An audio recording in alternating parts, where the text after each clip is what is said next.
Subhash English school की digital class में आपका स्वागत है। आज हम क्लास 6 सब्जेक्ट हिंदी है, इसका पाठ 14 सहनशीलता की वर्कशीट समझेंगे।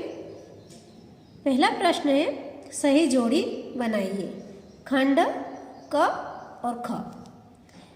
दीप्ति विनय, सहनशीलता, नर व्याघ्र, दंतहीन, ये आपकी सही जोड़ी बनी। अब आता है आपका रिक्त स्थान। रिक्त स्थानों की पूर्ति करें।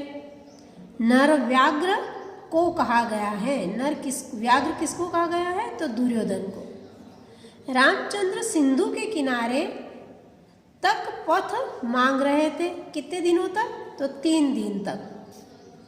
उठी अधीर धधक पौरुष की आग, राम के से शर से, बाण से, है ना। क्षमा शोभती उस भुजंग को जिसके पास हो।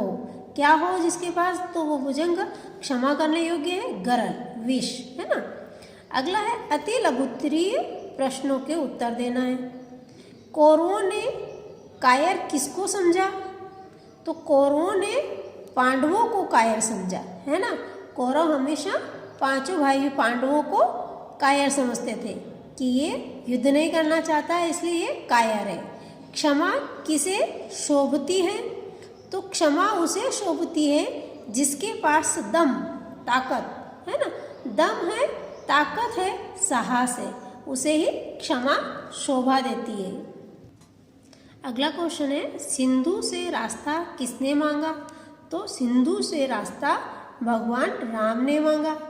इस कविता में सुयोधन संबोधन का प्रयोग किसके लिए किया गया है ना। सुयोधन किसको कहा गया है? तो इस कविता में सुयोधन का संबोधन दुर्योधन के लिए किया गया है। किन गुणों को सारा जग पूजता है?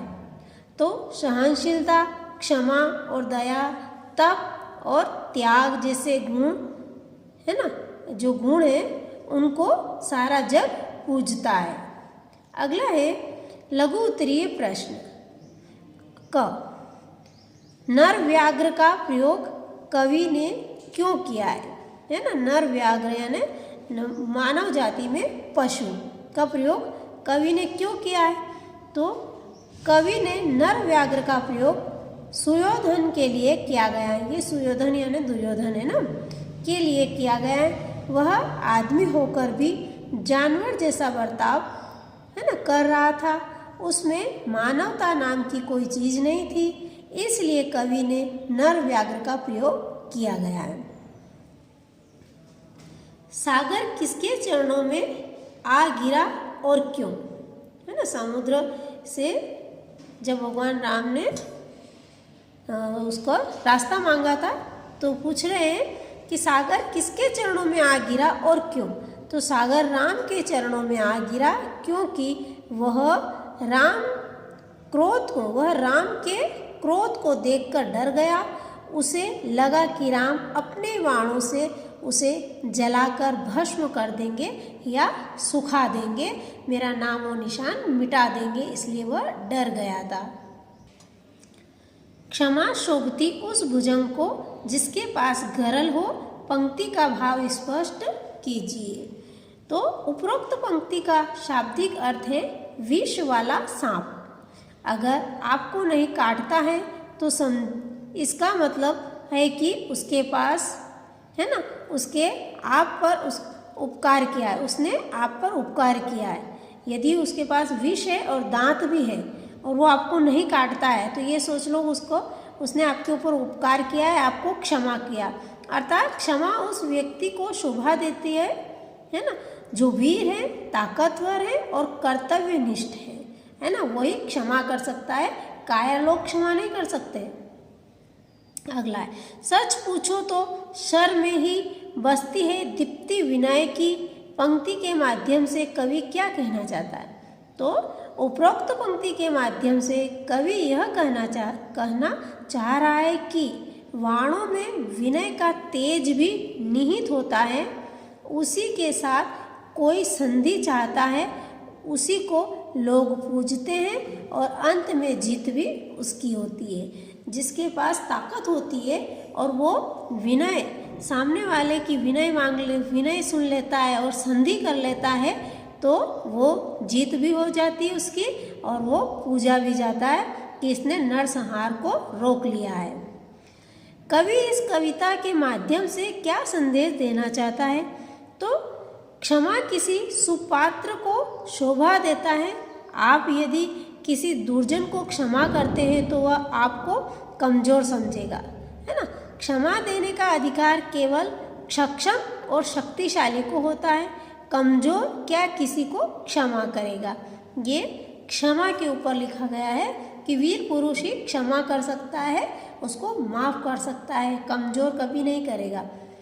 आगे आती है भाषा की बात, यानी व्याकरण। ता लगाकर प्रत्यय शब्द बनाना है ना। कुछ शब्द दिए हुए हैं, उसमें ता लगाना है। जैसे सफल है ना, सफल है, इसमें ता लगाना है। तो सफलता ये शब्द लगा है, इसको प्रत्यय कहेंगे। अब ये सफल हुआ है और सफलता प्राप्त कर ली है ना, ये सफल होना, कहेंगे कि हाँ सफल है और ये सफलता प्राप्त कर चुका है वो, तो ये क्या है? ता प्रत्यय शब्द है। धीर, धीरता, ये ता प्रत्यय लगा। वीर, वीरता है ना। अधीर, अधीरता। व्याकुल, व्याकुलता। सरल, सरलता।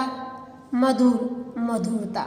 ये शब्दों के अर्थ में भी कुछ परिवर्तन होने लग गए हैं जो प्रत्यय लगने के बाद होता है। अगला है अनुस्वार एवं अनुनासिक वाले शब्दों को छांटिए। कुछ अनुस्वार है और कुछ अनुनासिक है। कुछ नाक से और मुंह से बोलने वाले हैं और कुछ नाक से बोले जाते हैं। तो अनुस्वार वाले शब्द है ना, जिसमें बिंदी होती है, जैसे भुजंग, तो ये कहाँ से बोलेंगे? नाक से। नाक से इसका वर्ड वो धुन निकलती है, तो ये जो है इसको अनुस्वार कहेंगे। क्या कहेंगे? अनुस्वार। दंतहीन है ना। सिंधु, बंधन, संपूज्य, प्रशंसा, तुरंत, ये अनुस्वार वाले शब्द हैं। अब अनुनासिक है ना, जो नाक से और मुंह से, देखो कहाँ है ना, नाक के यहाँ से आए। मांगना, आँच, आँख, चांद, कलाएं, बंधा, है ना, ये चीज़ें अनुनासिक। जिसमें चंद्र बिंदु है वो अनुनासिक है, जिसमें बिंदु है वो अनुस्वार वाले शब्द है। इनमें आप ध्यान से इन्हें समझना। दिए गए शब्दों के पर्यायवाची शब्द लिखे। पर्यायवाची यानी इनको और क्या क्या कहते हैं? तो भुजंग, इसको कहेंगे सांप। गरल, विष। दर्प यानी घमंड है ना, दर्प को घमंड भी कहते हैं। पथ, इसको रास्ता भी कहते हैं। शर, बाण। नर, पुरुष, ये हो गए आपके पर्यायवाची शब्द। अब आते हैं विलोम शब्द लिखना है ना, उल्टे शब्द। ये पर्यायवाची, इसके एक और क्या कहते हैं वो होंगे, और विलोम में होगा इसका उल्टा। सरल, कठिन, दयालु, दुष्ट, चरण, शीश, दासता, आज़ादी। अब आपकी ये वर्कशीट पूरी कंप्लीट हो चुकी है। इस वर्कशीट को आप सही रूप से और सुंदर अक्षरों से अपनी फेयर कॉपी में लिखना है, और इन क्वेश्चन आंसर को और ये व्याकरण जो है आपकी, इसको अच्छे से याद करना है। धन्यवाद।